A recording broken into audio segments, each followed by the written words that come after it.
राम आश्रम के इष्ट देवता श्री दत्तात्रेय भगवान, माँ भगवती राज राजेश्वरी त्रिपुर सुंदरी, माँ नर्मदा जी के श्री चरणों में कोटि कोटि वंदन, कोटि कोटि नमन।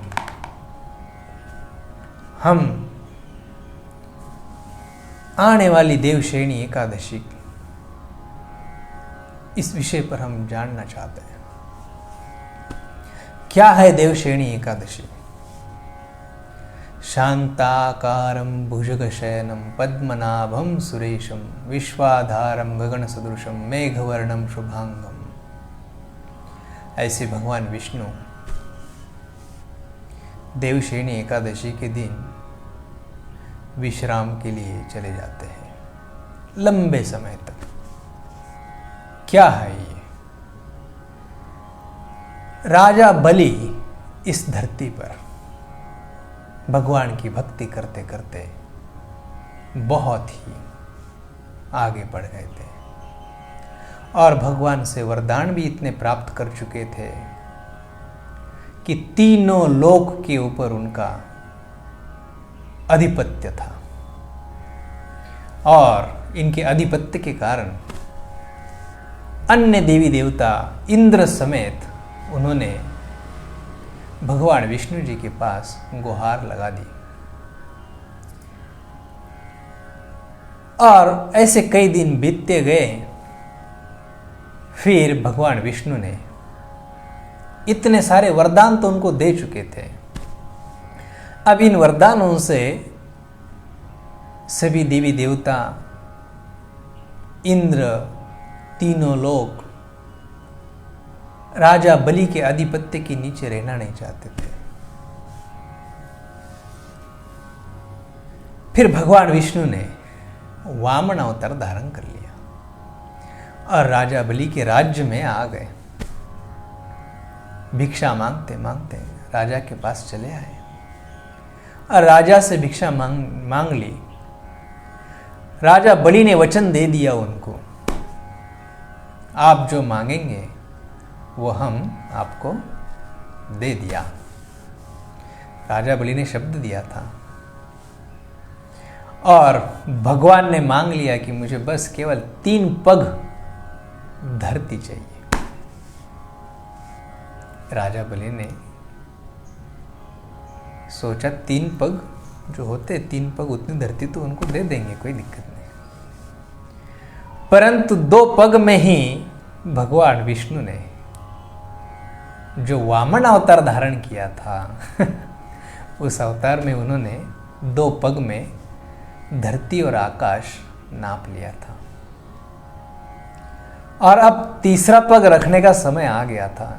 तो उस समय राजा बलि ने अपना मस्तक उनके सामने कर लिया और भगवान विष्णु उसकी भक्ति, अप्रतिम प्रेम देखकर अति प्रसन्न हो गए। भगवान विष्णु ने राजा बलि के सर पर, मस्तक पर पैर रख दिया। पैर रखते ही राजा बलि धरती में, पाताल लोक में धंस चुके थे। और पाताल लोक में धंसने के बाद राजा बलि भगवान की भक्ति ही और प्रेम स्नेह उतना ही था। उनकी ये अप्रतिम भक्ति और प्रेम देखकर भगवान विष्णु ने और वरदान मांगने के लिए बताया। उस समय भगवान विष्णु से उन्होंने एक ही वरदान मांगा, प्रभु हमें आपका सानिध्य प्राप्त हो। भगवान प्रसन्न हो गए और भगवान ने उनको वचन दे दिया और भगवान फिर से एक बार राजा बलि के वरदान में बंध गए। वो वरदान क्या था? आपका सानिध्य। और भगवान का सानिध्य पाने के लिए राजा बलि ने वरदान मांग लिया। भगवान विष्णु ने उनको आशीर्वाद स्वरूप वो भी प्रदान कर दिया। अब वो पूरा किस प्रकार होगा, तो वही आज आने वाली जो देवशयनी एकादशी है, वही देवशयनी एकादशी के दिन तीनों जगत का कारोबार भगवान विष्णु महादेव जी के ऊपर सौंप देते हैं और शयन के लिए, अपने भक्तों को खुश करने के लिए पाताल लोग राजा बलि के पास जाकर विश्राम करते हैं। और लंबे अवसर के बाद करीब 4 मास पूर्ण होने के बाद भगवान देव उठी एकादशी के दिन फिर से वापस तीनों लोक का कारभार संभालने के लिए आ जाते हैं। अब बात यह आती है कि चातुर्मास, ये जो 4 मास जो है, ये 4 मासों को चातुर्मास नाम दे दिया गया। इस चातुर्मास में भगवान शिव जी की भक्ति करने वालों को भगवान शिव जी अति प्रसन्न हो जाते हैं। चातुर्मास में श्रावण मास भी आता है। भगवान महादेव जी का अभिषेक, रुद्राभिषेक आदि आदि पूजन भी किया जाता है। अब ये चातुर्मास विषय जो है ये अलग है।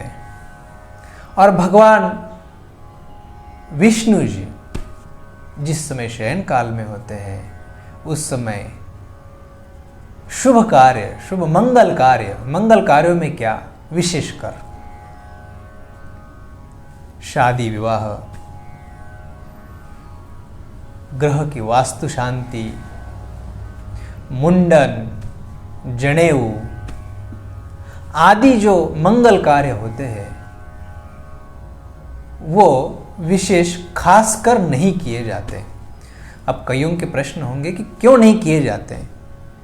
क्योंकि ये मंगल कार्यों में भगवान विष्णु का आवाहन किया जाता है और भगवान विष्णु के आवाहन के बाद उनके उपस्थिति में ही तो ये कार्य होते हैं।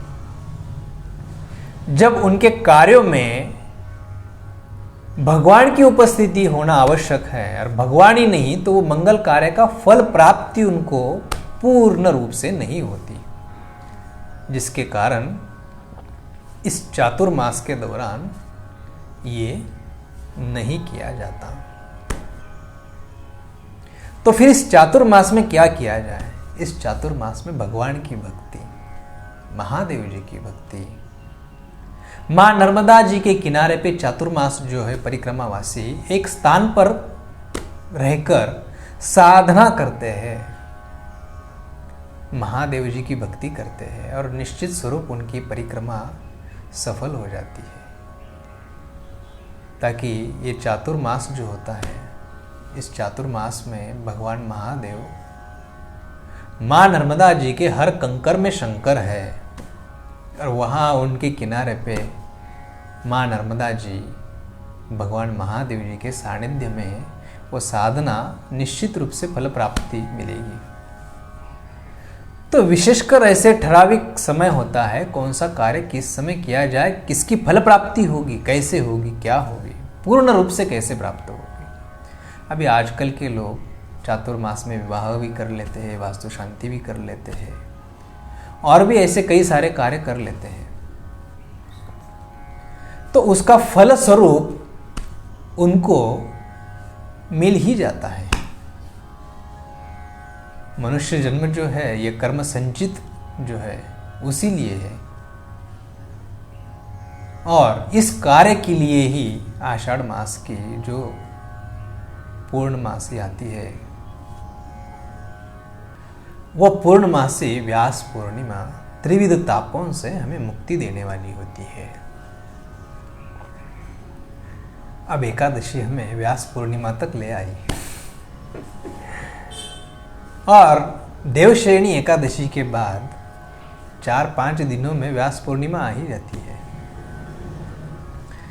तो ठीक इस प्रकार आप सभी को देवश्रेणी एकादशी से व्यास पूर्णिमा, चातुर्मास, इन सभी मासों में, तिथियों में आप सभी को आपका मनोरथ, आपके जीवन में यश, कीर्ति, आयुष्य, आरोग्य, धन संपदा, कुल, गोत्र, वंश, इन सब की वृद्धि के लिए भगवान विष्णु और महादेव जी, श्रीधाम आश्रम के इष्ट देवता दत्तात्रेय भगवान, माँ भगवती राज राजेश्वरी त्रिपुर सुंदरी माँ नर्मदा जी के श्री चरणों में कोटि कोटि वंदन करते हुए प्रार्थना करते हैं कि श्रीधाम आश्रम के भक्तों का, परिवारों का सभी मनोरथ, सभी कार्य वो पूरा करे।